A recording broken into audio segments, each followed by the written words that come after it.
ye twedi ampon Nyankopon asese wabo ho ba men na so yesen share wo Attention TV nti mesrese obe like no wa share no wa subscribe wa ma Attention TV senia wonua bi nso ebenye bi ahwe ne ekoso ewo Ghana memu a empanifo aka asem bi se asem mpanipa na ye nipa na se bi edwane ekopa asem eye Alolome ho ya basem kakra ewo ntenten so a ano ya ye shikakra waso na fafa na we de be odi afa no ano ya ye dem Alolome na o grant interview ewo Accra FM na enkomudie no course na Alolome pa kire mu a kire se one eye DSP Kofi Sarpong ekoye program ewo eye Ebenezer Opambour Nation Prophet ewo Kumasi aso eye won se wata na program ne course no o se eye Prophet Opambour na so eye sharp so na hwene so eye sharp eye prophet sorry ye baby say say what thing can be ewo puppet ne so na okache na kola eye chief say enka na ote na no odin papa aye sese ne obi ayi mframa bone no enti wo chief kete say sabi won ma egu puppet ni so nyina wo hwie omoto no won hwe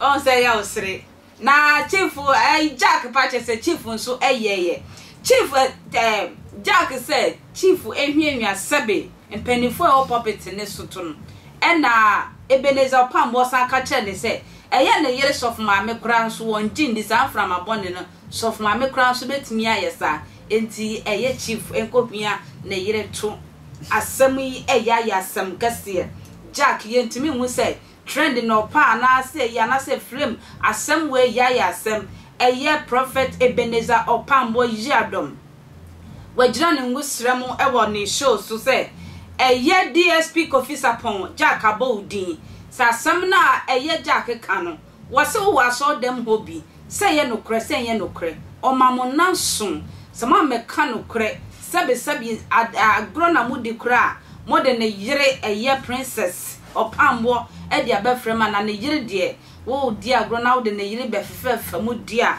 ene ono wo entwindi pa enti wo momo nanso so ma yi omuti wo Jack wa meyi wuti sa asam na wo kanu enye no kre na mamu wo studio ho nyina mo seresere ye wa won kan wa sebe wo fe wo sen wo kakra wa wo di wani hwe Jack anim wa wo kan wa wo kan wo be kese mu yemu mane manyina asam ne ya asam kese wa wo te camera chi a wo operate eno me be kan wa wo ka tenase yie eno me be kan wa wo ka start eno me be kan wa wo ka cut eno me be kan nyina mo studio ka Jack Alolome mu e ka DSP Kofi Sarpong so ma na so ye a me kan kire wiase nyina se asama Jack kan no eye ntro anase ye nokra anase odi ono sofo kese sei ho adanse pa dia eno me pa dia ebe suna Jack de no me ebe ye ntoma fra one nasefo nyina ma yenko Prophet Opambour aso ye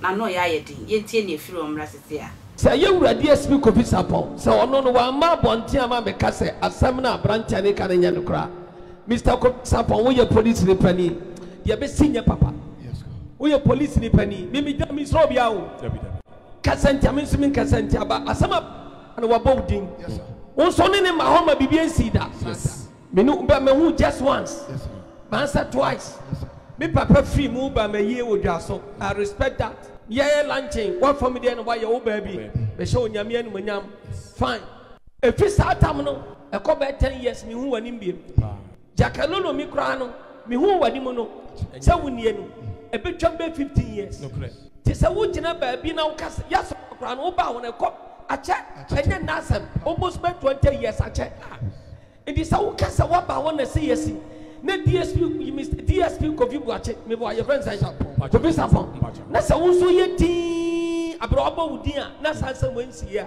obi o be kasa tebe abo da and destroy him yes me na me catch am obi biara o hinimpo e kasa tia me Ghana ha biem me kasa wa yo hini o ya president to kasa tia me kasa obi biara me chuchu se ka abo kasa and destroy you let's go me na me catch am o se wan e kasa asem me ba cho Jack Alolome no ode me yira ni me ye form me pa cha prophet muntie nie Say TV ne ewura. Radio no ewura. Yes sir. Very good. Presenter ben net one no host this program. Oluman Pacho omo de menim omo nkra. Okay, very good. Ne nipa ho. Pacho nipa ho. Anyo obi ama menyo obi papa. Pacho dem. Mo na mo studio ho nyina. Mo ho nyina na mo pacha wo. Samantia sempa mfiri mu ho a. Adwuma wura tie. Meka se onyame to me mu. Meka se wadwuma onyame to me mu. Meka se wo yere. Meka se wo yemma onyame to me mu. Muntie ne yebiem. Afei wa host program no. Meka se onyame to me mu. Na meka se wo yere onyame to wo ba. Meka se wo ba kan onyame to me mu. Obi a na wo studio ho bia no. Meka se wankasa. Meka se wo no mabusuafo. Kofi Sarpong. Very good. I respect you a lot. Me pumidini dia nyina ma. Jakalono mi abodi so ono na ba so no fi ona sade ni sie. Ada meto mi obi na wo nyambe ba kwa na mamu no. Jesus. God for Jobiti. Matra mu nyansa. Mu de ba cha ba wum. Me nipa bia wo kaseti ame yire no wa kaseti ame. Wo ya mi nuan, wo ya busuani o, wo ya sofo, wo ya hwan de me ni otwe ni adoa.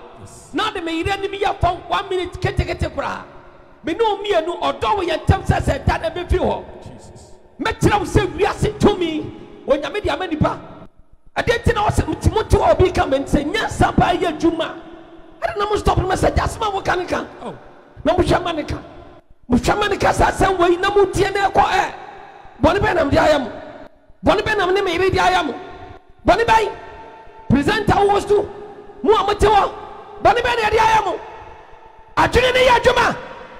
Majrin juma minim say ya juma ma ansa mo kwahye na me kan bi busam na mam enam say ya juma ni adwuma ntino mama mo free na kopem na abotwe yes samantia sembia ne na wa ne na wotwedura mo beti ne ebesi wa fidie so mo beti ne ebesi ewo onyame ya fidie ebesi so ye frem otifo de akwabosom so mo musa konedi mo musa ma me wata mo musa ntoma mo musa kobiri Mumusa Tvgh, Mumusa Yensu, Mumusa Yanta, Mumubo Abusum, Namuso Masay. They will tell you, Baby, on your Medina. I want to mean a word. No malam, no motia, no any damn spirit can destroy me. Obianyo. Prophet Opambour no way shoot 7-day ultimatum ama Jack Alolome any afi ASP Kofi Sarpong any baby or more kwatna your more science and say or mom brabonten nano de ombechi Prophet Opambour si onwie ye station na Jack Alolome okwatna ho which is Accra FM any presenter no afiansa we hu omudi enu nti no me yanya me chi obi ada from Tvgh FM who I want to kwasi asem editi am nyina me chi obi ada but obi aso akwamane ni brani mani Opambour da so dwane na Jesus yes Manunkwa na ya dwuma obi ne wakata na waye one adwuma didi Oluman Pacho Accra FM 1005 I want to yes our program prophet for ayadia ewowura ana brantie na Pacho host program ni din wa host ni abrantie kwaku sampa kwaku sampa one hwete na ho e ma ne keka nsam wo nyina me Pacho prophet I want me stop no na mo hu se yanim guase yes prophet abrantie e was on in this program na mo ye program for yes adwuma bra ma order no mo sanya foforo Jesus because some mo kan nya ne kore in Caesar nes ene na watchmanti asem papa bia yes father mo bete ne be so studio ha I just some the helicopter be fam be free akọ nes sem papa bia mo bu de be so ha adwuma bra wona say president impona adwuma ne ya ne dia yes sir one minister adwuma ne ya ne dia obekte wo nyame no menka let's see prophet one obekte wo nyame no menka present obekte menka santiamo but ya wo obekte wo nyame no menka jakalolo me bekte wo nyame no menka wone maame ne papa so na busua mu nyara bekte wo nyame no menka efiri wo dia po nyankopon ensem den na me so beba senior prophet one man dia sem papa bia yes father efasa jakalolo me kwasi ade awadi ho Rema sobre ikatondori aliariada. Nsema de baba no. Emwa. Enumi nsema bepia no. Ano baye. Hey, Prophet Opambour na akasa no si wiase ma bosum nyina edi na dance yese Nyankopon de na si bebia. obia ntimi enyine hwo enti sebe nyankopon no mi aka nyina e wo ye papa Opambour no masesia no wa wodi wa agro sebe wo ye nyame ni pakase enti wodi agro na wo senia obesie de no ye kura story ye ya ye hu senia ye be no senia ye nkofa enno me bi nso emma ye so akua ntwa na wie be so makra